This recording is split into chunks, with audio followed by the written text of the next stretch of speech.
अस्सलामुअलैकुम। कैसे हैं आप सब? उम्मीद करता हूं कि आप सब बिल्कुल ठीक होंगे। तो जिस तरह से आपको पता है हमारे पास ASP.NET वेब एपीआई की ये लेक्चर सीरीज चल रही है, जिसके अंदर हमने प्रीवियस लेक्चर्स के अंदर एक complete CRUD application using web API in ASP.NET MVC हमने कवर किया था। मतलब हमने एक कंप्लीट CRUD वेब एपीआई बनाई थी। तो अगर किसी ने हमारे वो लेक्चर्स नहीं देखे तो आप हमारी प्लेलिस्ट के अंदर इससे प्रीवियस लेक्चर्स देख सकते हैं। उसका लिंक भी मैं आपको डिस्क्रिप्शन में दे दूंगा। तो आज जो हमारे पास टॉपिक है उसका नाम है कंटेंट नेगोशिएशन। ये एक बहुत ही ज्यादा इंपॉर्टेंट टॉपिक है, ठीक है। जब भी आप वेब एपीआई की बात करते हैं, ASP.NET वेब एपीआई की बात करते हैं, तो ये कंटेंट नेगोशिएशन का कॉन्सेप्ट आपको लाजमी होना चाहिए, ठीक है।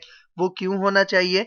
जब ये लेक्चर कंप्लीट होगा तो आपको मेरी ये बात समझ में आ जाएगी। तो देखो, हमारे पास ये जो कॉन्सेप्ट है कंटेंट नेगोशिएशन, ये दो वर्ड से मिलके बना है। एक तो कंटेंट और दूसरा नेगोशिएशन, ठीक है। अब देखो, ये जो वर्ड है ना नेगोशिएशन, इसका क्या मतलब है? सबसे पहले इसको समझते हैं। देखो, ये जो वर्ड है ना नेगोशिएशन, ये निकला है नेगोशिएट से, ठीक है। और नेगोशिएट का क्या मतलब है वो मैं आपको यहाँ पे समझाता हूँ, ठीक है। मैंने क्या बताया, ये जो नेगोशिएशन है ये किससे निकला है? वर्ड नेगोशिएट वर्ड से निकला है। इसका मतलब क्या है? देखो, यहाँ पे एक इंग्लिश में एक डेफिनेशन लिखी हुई है। देखो यहाँ पे क्या लिखा है, to negotiate is defined as to bargain or discuss both sides of an issue until an agreement is reached, ठीक है। देखो, ये तो इसकी एक इंग्लिश में एक डेफिनेशन लिखी हुई है।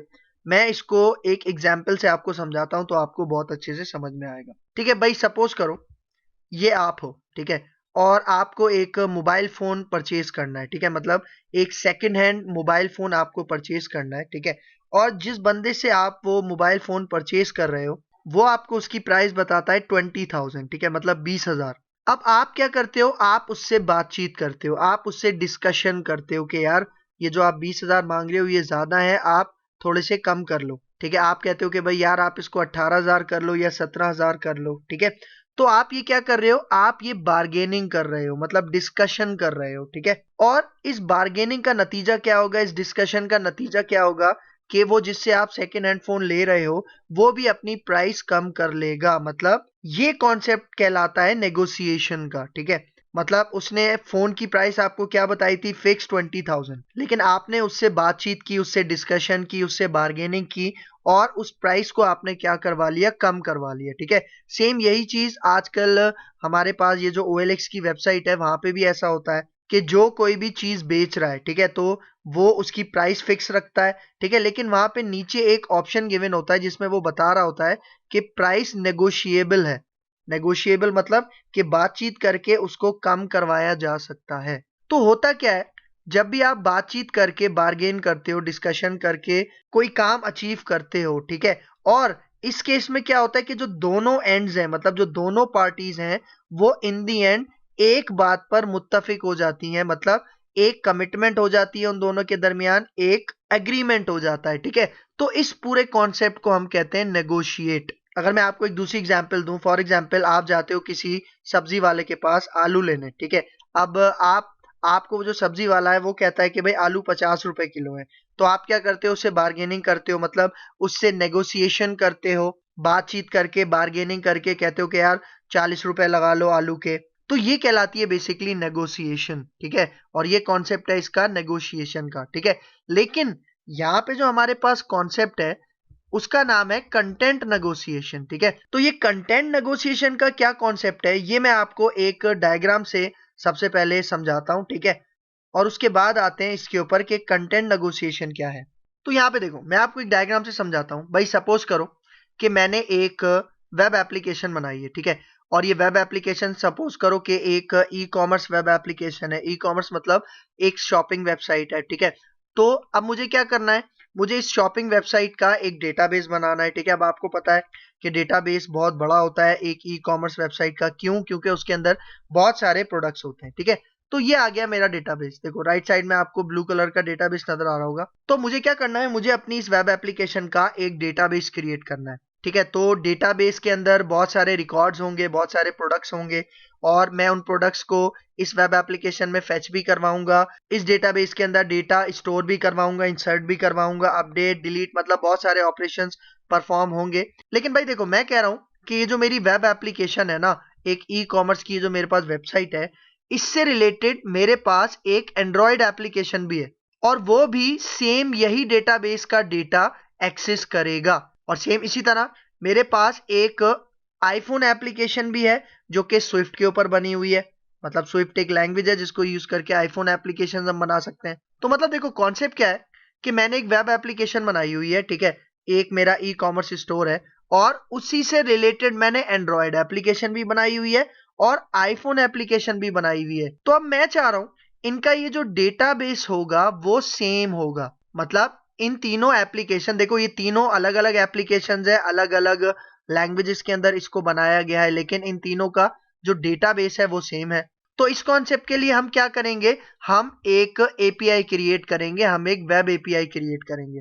क्यों? क्योंकि देखो अगर मैं वेब एपीआई क्रिएट नहीं करता तो आपको पता है कि अगर मैं अपने एंड्रॉयड को डेटाबेस के साथ कनेक्ट करूंगा तो वो एक सेपरेट तरीका है, ASP.NET वेब एप्लीकेशन को करूंगा तो वो अलग तरीका है, स्विफ्ट आईफोन एप्लीकेशन को करूंगा वो एक अलग तरीका है। तो मैं क्या करता हूं, मैं बीच में एक एप्लीकेशन प्रोग्रामिंग इंटरफेस बनाता हूं, ठीक है, मतलब एक वेब एपीआई बनाता हूं। तो इसमें क्या होगा कि जो हमारी एप्लीकेशंस हैं, ठीक है, ये वेब एपीआई को रिक्वेस्ट सेंड करेंगी। मतलब एंड्रॉयड ऐप हो, वेब ऐप हो या आईफोन की एप्लीकेशन हो, ये रिक्वेस्ट किसको सेंड करेंगी, वेब एपीआई को सेंड करेंगी। और वेब एपीआई वो रिक्वेस्ट किससे करेगा, हमारे डेटाबेस से करेगा, ठीक है।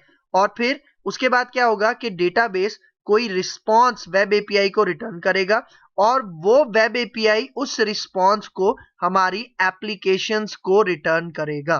भाई देखो आपको पता है जब भी हम वेब एपीआई से डेटा रिक्वेस्ट करते हैं तो हम अलग अलग HTTP वर्ब्स का यूज करते हैं, ठीक है। HTTP वर्ब्स का मतलब जो HTTP रिक्वेस्ट होती हैं, गेट होता है, पोस्ट होता है, पुट होता है, डिलीट होता है, तो उसके थ्रू हमारी एप्लीकेशंस वेब एपीआई को रिक्वेस्ट करेंगी। वेब एपीआई डेटाबेस से डेटा एक्सेस करेगा और रिस्पॉन्स में हमारी एप्लीकेशंस को रिटर्न करेगा। तो देखो जब भी हम अपनी एप्लीकेशन से रिक्वेस्ट भेजते हैं वेब एपीआई को और उसके बाद वेब एपीआई जो भी हमें रिस्पॉन्स रिटर्न करता है, ठीक है, तो ये रिक्वेस्ट और रिस्पॉन्स के लिए हमारे पास कुछ फॉर्मेट्स यूज होते हैं, ठीक है। और वो फॉर्मेट्स कौन कौन से मैं आपको यहाँ पे बता देता हूँ। देखो एक फॉर्मेट होता है XML और एक फॉर्मेट होता है JSON। मतलब ये दो वर्ल्ड वाइड आपके पास डेटा एक्सचेंज फॉर्मेट्स हैं जिसके थ्रू हम क्या करते हैं, अपनी एप्लीकेशंस का डेटा एपीआई को सेंड करते हैं और एपीआई का डेटा रिस्पॉन्स में हमारी एप्लीकेशन के पास आता है। तो मतलब अगर मैं अपनी एप्लीकेशन का डेटा भेज रहा हूं वेब एपीआई को तो वो XML या JSON फॉर्मेट में होगा और वेब एपीआई जो हमें रिस्पॉन्स में डेटा रिटर्न करता है वो भी इन दोनों में से कोई एक फॉर्मेट हो सकता है। और देखो XML और JSON के अंदर सबसे ज्यादा जो फेमस एक्सचेंज फॉर्मेट है वो कौन सा है, JSON। क्यों? क्योंकि JSON XML से ज्यादा लाइट वेट है, इसलिए आजकल के टाइम पे लोग JSON को प्रायोरिटी देते हैं, ठीक है। लेकिन अगर आपको JSON के बारे में नहीं पता कि JSON क्या होता है तो मैंने एक प्लेलिस्ट बनाई हुई है JSON के अंदर जिसके अंदर तकरीबन 5-6 वीडियोस हैं, उसका लिंक भी मैं डिस्क्रिप्शन में दे दूंगा, तो आप वहां पे जाके JSON के बारे में पढ़ सकते हो। और XML की प्लेलिस्ट भी मौजूद है अगर आप XML की प्लेलिस्ट देखना चाहो। तो मतलब देखो कॉन्सेप्ट समझने का क्या है कि जब भी हमारी एप्लीकेशन का डेटा वेब एपीआई के पास जाता है तो वो डेटा किसी एक फॉर्मेट में जाता है। वो फॉर्मेट XML भी हो सकता है या JSON भी हो सकता है। उसके बाद वेब एपीआई जो भी रिस्पॉन्स हमारी एप्लीकेशन को भेजता है वो भी इन दोनों में से कोई एक फॉर्मेट हो सकता है। तो देखो ये पिक्चर आपने अपने माइंड में रखनी है, ठीक है। अब मैं आता हूं अपने मेन पॉइंट के ऊपर जो कि था हमारा कंटेंट नेगोशिएशन। मतलब कंटेंट नेगोशिएशन के अंदर क्या होता है, इस फिगर को आप अपने माइंड में रखना। आगे चलते हैं। अब यहाँ पे देखो ये जो मैंने बताया हमारी एप्लीकेशन है, अभी एप्लीकेशन कोई भी हो सकती है, वेब एप्लीकेशन हो सकती है, एंड्रॉयड एप्लीकेशन, आईफोन एप्लीकेशन या कोई डेस्कटॉप एप्लीकेशन, कोई भी हो सकती है। तो इसके साथ हम क्या कर रहे हैं, इसके लिए हम एक वेब एपीआई क्रिएट कर रहे हैं।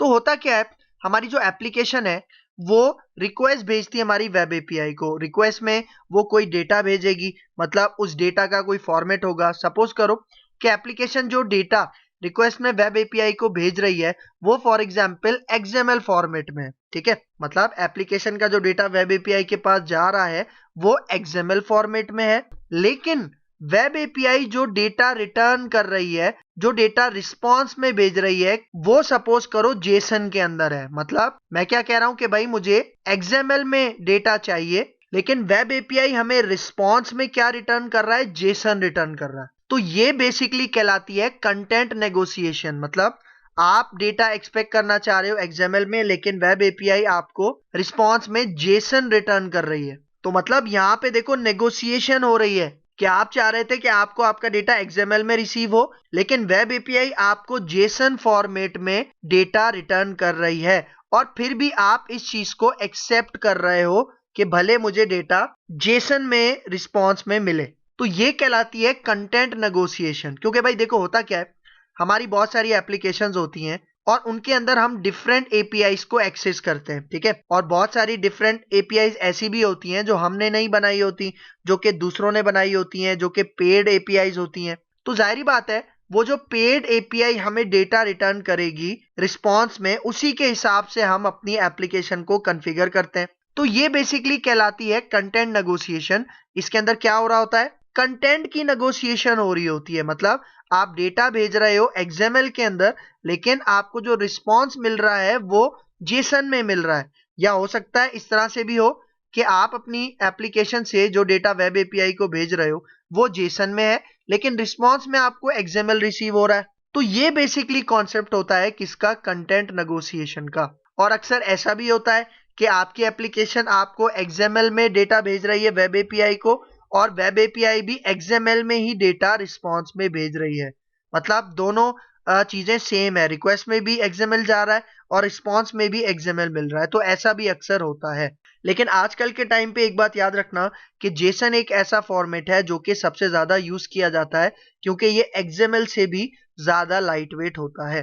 ठीक है, तो ये कॉन्सेप्ट होता है कंटेंट नेगोशिएशन का। अब आगे चलते हैं, इसके कुछ पॉइंट्स की बात करते हैं। देखो यहाँ पे सबसे पहला पॉइंट क्या बता रहा है, the process of selecting the best representation for a given response when there are multiple representations available. इसका मतलब कंटेंट नेगोशिएशन में क्या होता है कि हम एक बेस्ट रिप्रेजेंटेशन सिलेक्ट करते हैं अपने रिस्पॉन्स के लिए। मतलब हम चाह रहे हैं कि हमारे पास जो रिस्पॉन्स आएगा वो किस फॉर्मेट में आना चाहिए, उसकी क्या रिप्रेजेंटेशन होनी चाहिए, वो XML में होना चाहिए या जेसन में होना चाहिए। तो देखो हमारे पास बहुत सारे इसमें रिस्पॉन्स के ऑप्शंस अवेलेबल होते हैं। हम अपना डेटा XML में भी एक्सेस कर सकते हैं, जेसन में भी, HTML में भी, कोई प्लेन टेक्स्ट भी हो सकता है उसमें भी एक्सेस कर सकते हैं। तो ये जितने भी ऑप्शंस अवेलेबल होते हैं, जितनी भी रिप्रेजेंटेशंस अवेलेबल होती हैं, हम उसमें अपनी एप्लीकेशन के लिए कोई एक बेस्ट रिप्रेजेंटेशन सेलेक्ट करते हैं। मतलब हम चाह रहे हैं कि भाई हमें रिस्पॉन्स सिर्फ और सिर्फ जेसन में ही रिसीव हो या सिर्फ और सिर्फ XML में ही रिसीव हो।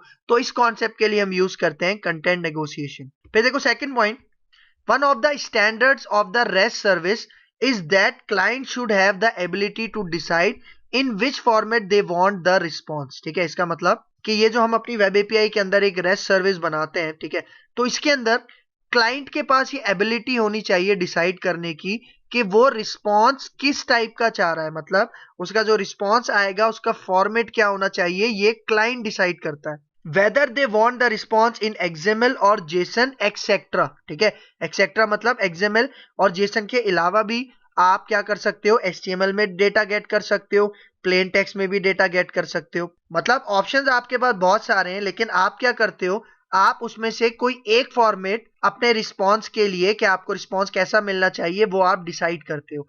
और इसी कॉन्सेप्ट को हम कहते हैं कंटेंट नेगोशिएशन। ठीक है, फिर आगे चलते हैं। अब देखो यहाँ पे क्या कह रहा है, हाउ कंटेंट नेगोशिएशन वर्क्स। मतलब ये जो कंटेंट नेगोशिएशन हम करते हैं ये काम किस तरह से करती है। यहाँ पे देखो, there are two main headers which hold the responsibility of content negotiation. मतलब भाई देखो आपको पता है जब भी हम रिक्वेस्ट भेजते हैं और रिक्वेस्ट भेजने के बाद हमें रिस्पॉन्स मिलता है तो उसमें कुछ हेडर्स इन्वॉल्व होते हैं। मतलब जब भी हम रिक्वेस्ट भेजते हैं तो उसके साथ कुछ हेडर्स मूव होते हैं, और जब हमें रिस्पॉन्स मिलता है तो रिस्पॉन्स में भी हमें कुछ हेडर्स रिसीव होते हैं। तो यहाँ पे कह रहा है कि हमारे पास वो दो मेन हेडर्स हैं। हेडर्स तो बहुत सारे रिक्वेस्ट के साथ सेंड भी होते हैं और रिस्पॉन्स के साथ रिसीव भी होते हैं, लेकिन यहाँ पे कह रहा है दो मेन हेडर्स हैं जो कि कंटेंट नेगोशिएशन की रिस्पॉन्सिबिलिटी को एक्सेप्ट करते हैं। वो कौन कौन से हैं, सबसे पहला आता है कंटेंट टाइप और उसके बाद आता है एक्सेप्ट। देखो एक्सेप्ट में क्या होता है कि एक्सेप्ट में जब भी हम रिक्वेस्ट भेज रहे हैं तो हम बताते हैं कि भाई हमारी रिक्वेस्ट XML बेस्ड है या JSON बेस्ड है, और कंटेंट टाइप में जो भी हमें रिस्पॉन्स मिलता है उसमें हमें पता चलता है कि भाई जो रिस्पॉन्स आ रहा है उसका फॉर्मेट XML में है या JSON में है। ठीक है, तो यही दो पैरामीटर्स हैं, मतलब दो आपके पास हेडर्स हैं जो कि हम इनके साथ यूज करते हैं कंटेंट नेगोशिएशन में। फिर यहाँ पे देखो, अब देखो यहाँ पे क्या कह रहा है, we can use accept header for specify the format of the response. मतलब एक्सेप्ट हेडर ये जो होता है, इसको यूज करके हम स्पेसिफाई कर सकते हैं कि भाई जो हमें रिस्पॉन्स मिलेगा उसका फॉर्मेट क्या होगा, एक्सएमएल होगा, जेसन होगा या और कुछ होगा। और इसको हम लिखेंगे किस तरह, यहाँ पे देखो, यहाँ पे एक एग्जाम्पल में बता रहा है कि एक्सेप्ट, अगर मुझे एक्सएमएल में चाहिए तो मैं एक्सेप्ट हेडर का यूज करूंगा और लिखूंगा किस तरह से, एप्लीकेशन स्लैश एक्सएमएल। लेकिन अगर मुझे जेसन में चाहिए तो मैं किस तरह से लिखूंगा, एक्सेप्ट एप्लीकेशन स्लैश जेसन। ठीक है, तो इसी को मैं थोड़ा प्रैक्टिकल करके दिखाता हूं। हमने एक वेब एपीआई क्रिएट की थी विजुअल स्टूडियो के अंदर, वो मैं आपको दिखा देता हूं। ठीक है, देखो ये हमने एक वेब एपीआई क्रिएट की थी। ठीक है, अगर आपने नहीं देखी ये वाली वीडियो जिसके अंदर हमने एक सिंपल सी वेब एपीआई क्रिएट करना सीखा था, और उस वेब एपीआई का डेटा कहां से आ रहा था, डेटाबेस के एक टेबल से आ रहा था। तो अगर आपने हमारी ये वीडियो वॉच नहीं की, उसका लिंक भी मैं आपको डिस्क्रिप्शन में दे दूंगा, आप वहां से जाके इसको देख सकते हो। तो देखो इस एपीआई में हमने क्या किया था, इस एपीआई के अंदर ये एक्शन मेथड है, देखो इंडेक्स। ठीक है, ये क्या रिटर्न कर रहा है, ये स्टूडेंट्स का एक टेबल है हमारे डेटाबेस में, उसका सारा डेटा लिस्ट में कन्वर्ट करके ये हमें रिटर्न कर रहा है। ठीक है, और नीचे एक और एक्शन मेथड है हमारी एपीआई का, वो क्या कर रहा है, पर्टिकुलर आईडी के ऊपर जो भी स्टूडेंट है उसका डेटा हमें रिटर्न कर रहा है। ठीक है, तो ये दो एपीआई मैंने यहाँ पे लिखी थी। तो अगर मैं यहाँ पे इसको रन करके दिखाऊं, ठीक है, और यहाँ पे देखो एड्रेस बार में मैं उसी एपीआई को एक्सेस करता हूँ, मैं कहता हूँ एपीआई स्लैश न्यू एपीआई। ठीक है, ये न्यू एपीआई हमारा न्यू एपीआई कंट्रोलर है, एंटर करते हैं। यहाँ पे देखो ये जो अभी हमें डेटा रिटर्न करवा रहा है ये एक्सएमएल फॉर्म में करवा रहा है। ठीक है, मतलब ये जो हमारी ASP.NET वेब एपीआई है ये बाय डिफॉल्ट आपके पास एक्सएमएल में डेटा यहाँ पे रिटर्न कर रही है, क्योंकि इस वेब एप्लीकेशन में इस तरह की कॉन्फ़िगरेशन हुई हुई है कि जो डेटा आपको रिस्पॉन्स में रिटर्न करेगा वो एक्सएमएल में रिटर्न करेगा। ठीक है, हम चाहें तो जेसन में भी कर सकते हैं, ये अभी मैं आगे जाके आपको दिखाऊंगा। ठीक है, तो फिलहाल मैं क्या करता हूं, मैं आपको पोस्टमैन में भी इसका रिजल्ट दिखाता हूं, और उसके बाद एंड में मैं विजुअल स्टूडियो के अंदर इसका रिस्पॉन्स हम किस तरह से चेंज करेंगे वो भी मैं आपको दिखाता हूं। तो यहाँ पे देखो ये आपको एड्रेस बार में ये यूआरएल नजर आ रहा है, आपने इस यूआरएल को कॉपी करना है और मैं आता हूं अपने पोस्टमैन में। ठीक है, देखो मैं यहाँ पे आ गया हूं अपने पोस्टमैन में, और यहाँ पे देखो प्लस का आइकन आपको नजर आ रहा होगा, इसके ऊपर क्लिक करते हैं। ठीक है, और एक नया एपीआई को टेस्ट करने का हम एनवायरनमेंट क्रिएट करते हैं। पोस्टमैन के बारे में हमने एक कंप्लीट वीडियो सेपरेटली बनाई हुई है, तो अगर किसी को पोस्टमैन को यूज करना नहीं आता, इसके बारे में नहीं पता, तो उस वीडियो का भी लिंक मैं डिस्क्रिप्शन में दे दूंगा, आप वहां से देख सकते। तो देखो वो जो लिंक था वो मैं यहाँ पास करता हूँ, देखो आपको नजर आ रहा होगा एंटर रिक्वेस्ट यूआरएल, इसके अंदर मैं यहाँ पे आके उस लिंक को पेस्ट करता हूँ, और देखो मैं यहाँ पे बताता हूँ कि भाई ये हमारे पास गेट रिक्वेस्ट है। ठीक है, और ये जो एपीआई है, मतलब ये जो हमारे पास यूआरएल है, ये क्या करेगा, हमारा स्टूडेंट्स का एक टेबल है डेटाबेस के अंदर, वहां से डेटा फेच करवा के हमें रिजल्ट रिटर्न करेगा। तो यहाँ पे देखो ये जो आपको ऊपर का पोर्शन नजर आ रहा है ये रिक्वेस्ट भेजने वाला एक सेक्शन है, और नीचे देखो ये जो आपको एक हेडिंग नजर आ रही होगी रिस्पॉन्स, तो इसके नीचे हमें रिस्पॉन्स मिलेगा। ठीक है, तो यहाँ पे देखो अब सेंड का बटन आपको नजर आ रहा होगा, मैं इसके ऊपर क्लिक करता हूँ, तो जैसे ही क्लिक करूंगा यहाँ पे देखो ये आपको डेटा नजर आ रहा है, सही है। और नोटिस करो ये डेटा अभी हमें किस फॉर्म में मिल रहा है, जेसन में मिल रहा है। देखो आपको यहाँ पे नजर भी आ रहा होगा कि ये डेटा अभी हमें जेसन फॉर्मेट में मिल रहा है। लेकिन जब इसी एपीआई को मैं विजुअल स्टूडियो में कर रहा था अपनी एप्लीकेशन के थ्रू, तो वहां पे हमें एक्सएमएल में डेटा रिसीव हो रहा था। भाई देखो जो आपकी वेब एपीआई होती है ना, वो बाय डिफॉल्ट जेसन में ही डेटा आपको रिटर्न करती है, रिस्पॉन्स करती है। लेकिन यहाँ पे ये जो हमारी एप्लीकेशन थी वेब एपीआई एप्लीकेशन, ये हमें एक्सएमएल में डेटा रिटर्न कर रही थी। क्यों? क्योंकि हमारी इस एप्लीकेशन में जो कॉन्फ़िगरेशन हुई हुई है उसके हिसाब से वो हमें एक्सएमएल डेटा ही रिटर्न करती है। ये मैं आपको भी एंड में बताऊंगा कि हम इस एक्सएमएल को जेसन में किस तरह से रिटर्न करते हैं। मतलब मैं नहीं चाह रहा कि एक्सएमएल में रिटर्न हो, मैं चाह रहा हूं कि जेसन में रिटर्न हो, तो ये भी अभी मैं आपको बताता हूं। ठीक है, सबसे पहले आते हैं पोस्टमैन में। ठीक है, तो यहाँ पे देखो यहाँ पे अभी रिस्पॉन्स जो हमें मिल रहा है वो जेसन में मिल रहा है। ठीक है, और मैंने आपको यहाँ पे क्या बताया कि भाई अगर मैं चाह रहा हूं कि मुझे एक्सएमएल में चाहिए तो मैं ये लिखूंगा, मतलब एक्सेप्ट हेडर पास करूंगा, और इसमें एप्लीकेशन स्लैश एक्सएमएल, जेसन में चाहिए तो एक्सेप्ट एप्लीकेशन स्लैश जेसन। ठीक है, तो यहाँ पे देखो आपको ये जहां से मैं रिक्वेस्ट भेज रहा हूँ, यहाँ पे देखो आपको हेडर्स का सेक्शन नजर आ रहा होगा, आप हेडर्स के ऊपर क्लिक करो तो यहाँ पे देखो यहाँ पे आपको एक की का सेक्शन नजर आ रहा होगा और वैल्यू का सेक्शन नजर आ रहा होगा। देखो की में मैं यहाँ पे पास करता हूँ एक्सेप्ट। ठीक है, मैं कौन सा हेडर यूज कर रहा हूँ, एक्सेप्ट हेडर यूज कर रहा हूँ। और देखो वैल्यू में यहाँ पे पास करता हूँ अब एप्लीकेशन स्लैश एक्सएमएल। एक्सएमएल क्यों पास कर रहा हूं? क्योंकि भाई यहाँ पे देखो जेसन में तो मुझे ऑलरेडी डेटा रिस्पॉन्स में मिल रहा है ना, मैं चाह रहा हूं कि भाई मुझे रिस्पॉन्स किस में चाहिए, एक्सएमएल में चाहिए, तो वो मैंने यहाँ पे एक्सेप्ट में पास कर दिया। ठीक है, अच्छा एक्सएमएल को पास करने से पहले अगर आप यहाँ पे जाओ रिस्पॉन्स में, और अगर आप इसके हेडर्स के सेक्शन में जाओ तो यहाँ पे आओ, देखो मैं स्क्रॉल करके थोड़ा सा ऊपर जाता हूँ, तो ये देखो यहाँ पे आपको एक नजर आ रहा होगा कंटेंट टाइप, और देखो कंटेंट टाइप में अभी डेटा क्या पास हो रहा है, एप्लीकेशन जेसन और कैरेक्टर सेट UTF-8 जो कि बाय डिफॉल्ट होता है, मतलब बाय डिफॉल्ट डेटा जेसन में रिसीव होता है वेब एपीआई का, और कैरेक्टर सेट क्या होता है, UTF-8 होता है। लेकिन मैं यहाँ पे क्या कह रहा हूँ कि भाई अब मुझे जेसन में रिस्पॉन्स नहीं चाहिए बल्कि मुझे XML में रिस्पॉन्स चाहिए, तो मैंने यहाँ पे देखो क्या पास कर दिया, एप्लीकेशन स्लैश XML।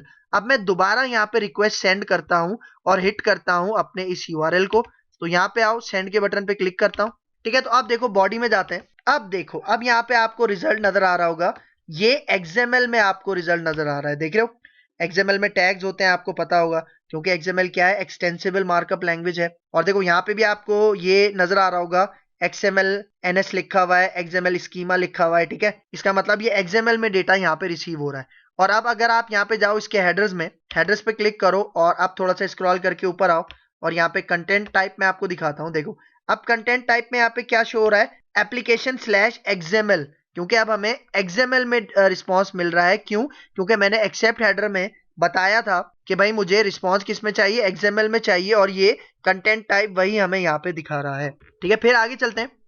ठीक है, ये हो गया आपके पास। फिर नेक्स्ट, अब यहाँ पे देखो क्या कह रहा है, multiple values can also be specified for the accept header. मतलब अभी मैंने एक्सेप्ट हेडर में या तो XML पास किया था या जेसन पास किया था, आप मल्टीपल वैल्यूज भी पास कर सकते हो। किस तरह से, यहाँ पे देखो एक्सेप्ट के अंदर, मतलब आप एक्सेप्ट का हेडर यूज करो, और यहाँ पे देखो मैं क्या कह रहा हूँ, एप्लीकेशन स्लैश XML, फिर कॉमा से सेपरेट करके क्या लिख रहा हूँ, एप्लीकेशन स्लैश जेसन। मतलब आप मल्टीपल भी चाहो तो यहाँ पे पास कर सकते हो। किस तरह से, देखो मैं यहाँ पे आता हूँ, ये मैंने अभी क्या पास किया हुआ है, एप्लीकेशन XML पास किया हुआ है, तो इसी को मैं कॉपी करता हूँ। ठीक है, और XML के बाद मैं यहाँ पे कॉमा लगाता हूँ, और उसके बाद मैं यहाँ पे एप्लीकेशन स्लैश जेसन भी पास कर देता हूँ। ठीक है, ठीक है, फॉर एग्जाम्पल यहाँ पे देखो हमारे पास XML के अलावा यहाँ पे एक और भी कॉन्सेप्ट यूज होता है जिसको हम कहते हैं जिप। ठीक है, ठीक है, तो मैंने यहाँ पे क्या पास किया, जिप। तो आप देखो कि ये जो एप्लीकेशन मतलब स्लैश जिप है, इससे रिलेटेड तो मैंने कोई कॉन्फ़िगरेशन नहीं की हुई अपनी वेब एपीआई में।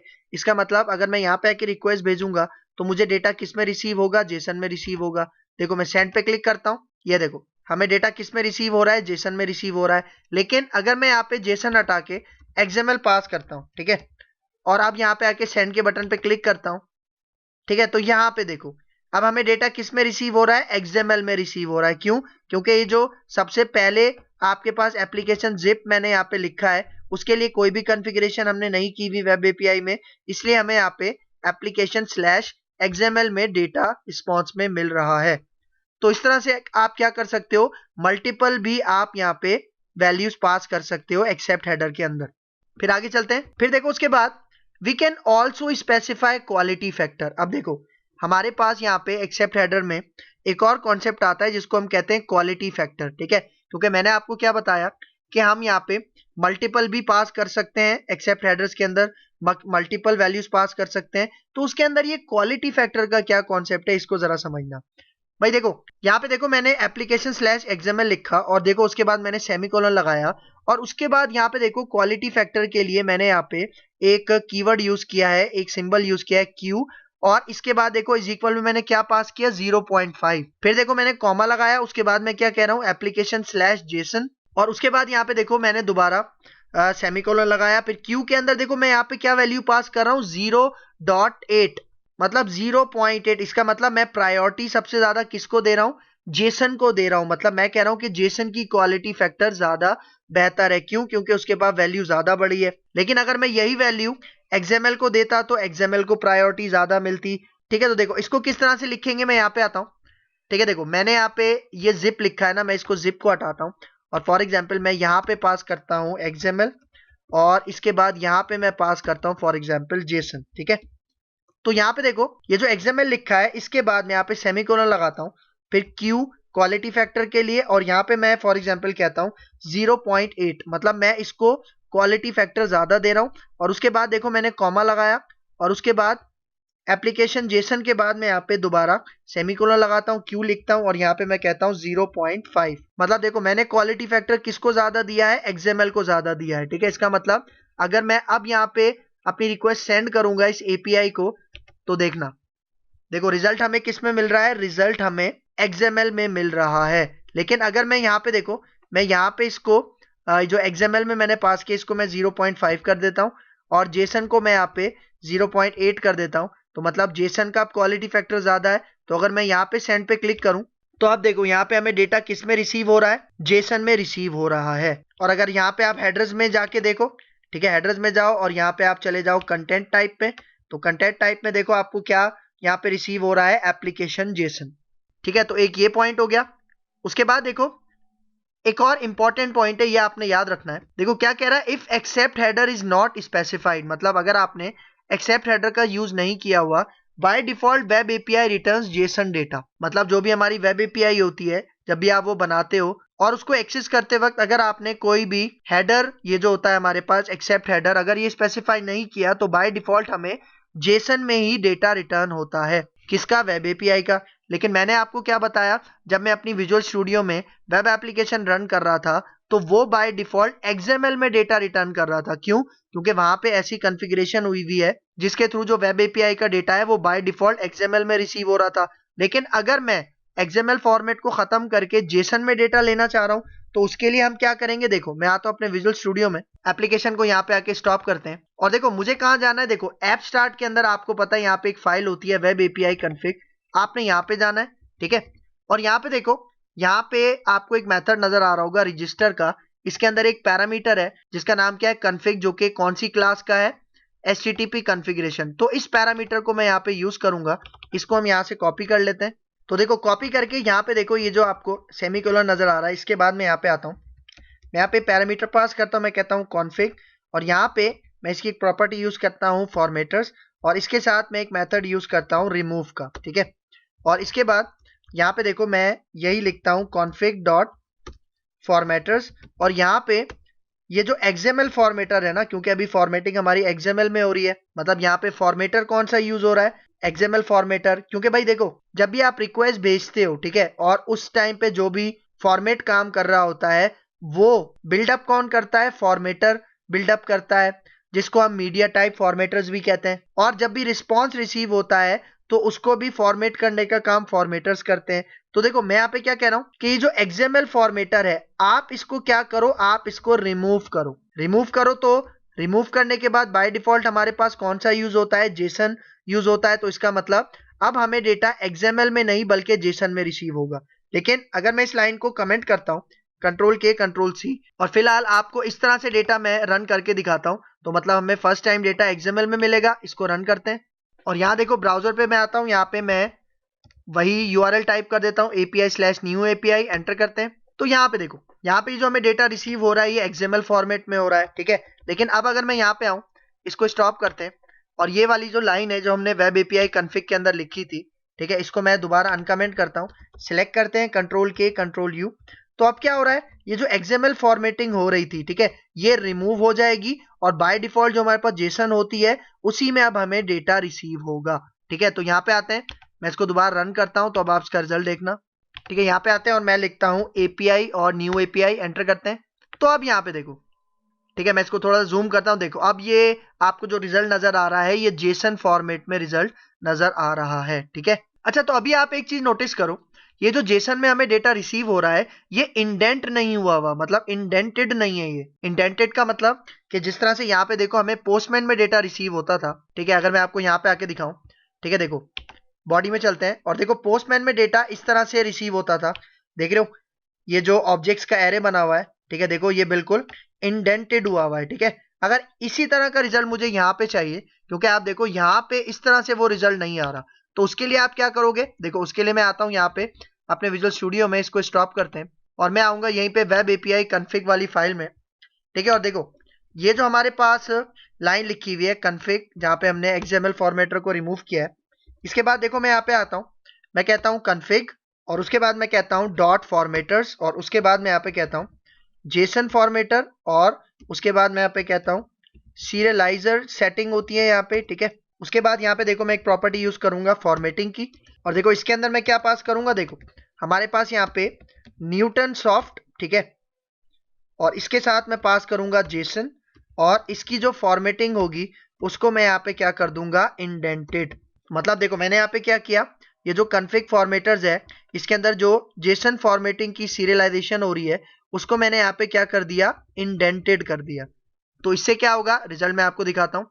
ब्राउजर पे आते हैं, यहाँ पे रन करते हैं, ठीक है। देखो यहाँ पे आके मैं यूआरएल लिखता हूँ, ठीक है, वही यूआरएल लिखते हैं हम, API/new API एंटर करते हैं, ठीक है। तो अब यहाँ पे देखो, अब यहाँ पे देखो आपको डेटा बिल्कुल प्रॉपरली इंडेंटेड होके नजर आ रहा है, ठीक है। तो ये था आज का हमारा लेक्चर जिसके अंदर हमने कंटेंट नेगोशिएशन के बारे में देखा। उम्मीद करता हूँ आपको ये मेरा लेक्चर समझ में आया होगा। तो अगर आपको ये मेरा लेक्चर समझ में आया हो तो मेरे चैनल को लाइक कीजिए, शेयर कीजिए, सब्सक्राइब कीजिए और मुझे अपनी दुआ में याद रखिए। तो मिलते हैं इंशाल्लाह नेक्स्ट लेक्चर के अंदर, तब तक के लिए मुझे दीजिए इजाजत। अल्लाह हाफिज।